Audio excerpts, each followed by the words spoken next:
I've always said there's no faster path to peace than people getting to know each other and people getting to know other cultures.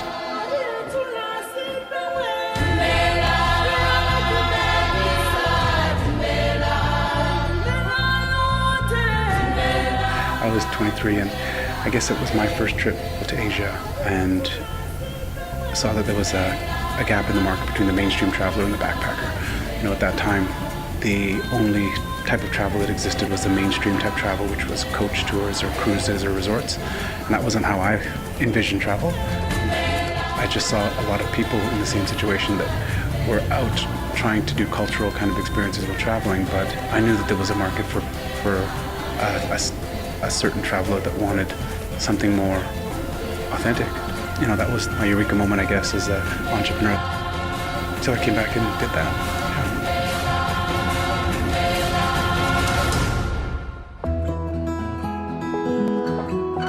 I was very young, so I had to start it basically on my own, and took college credit cards and borrowed money from family and friends, and started it out of my house, and that it's a traditional kind of entrepreneurial story.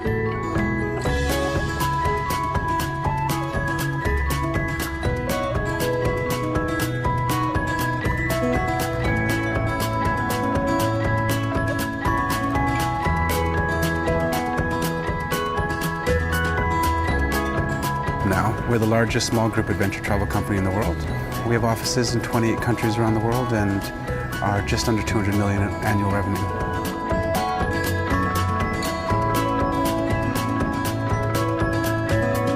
So we kind of spearheaded a movement early on with a more sustainable, more grassroots, and more culturally focused type holidays.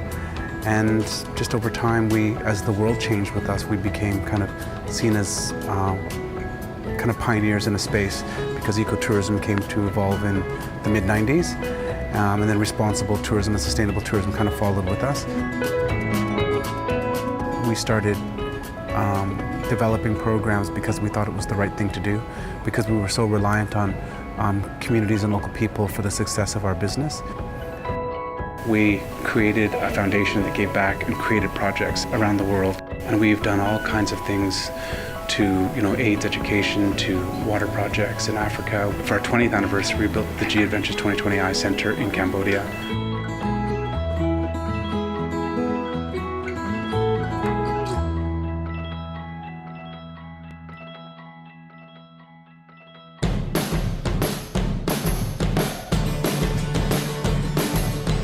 The question I get asked the most about starting is, how did you do it so young? And it was Junior Achievement that gave me the ability to do that, because to me it wasn't unusual at all, because I'd already done it. When Junior Achievement came along, when I was 14, I joined the company's program. I started a bookmark company, and I sold bookmarks in drugstores, and I negotiated contracts with drugstore chains. And I was 15 years old and walked into these meetings with drugstore owners just to sell bookmarks beside the cash registers, and they were like $1 a piece. And I learned about supply and demand very early, and how to keep books and how to keep ledgers.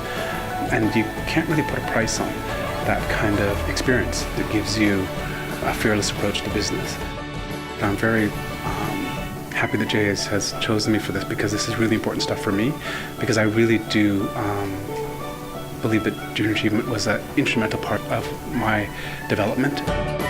It was, without a doubt, probably the most important thing that I did, before I started the company, that inspired me and transformed my thinking. And it was the first time there was a place where I could harness my ideas and the energy that I had towards business and entrepreneurship. I am Bruce Poon Tip. I am J.A.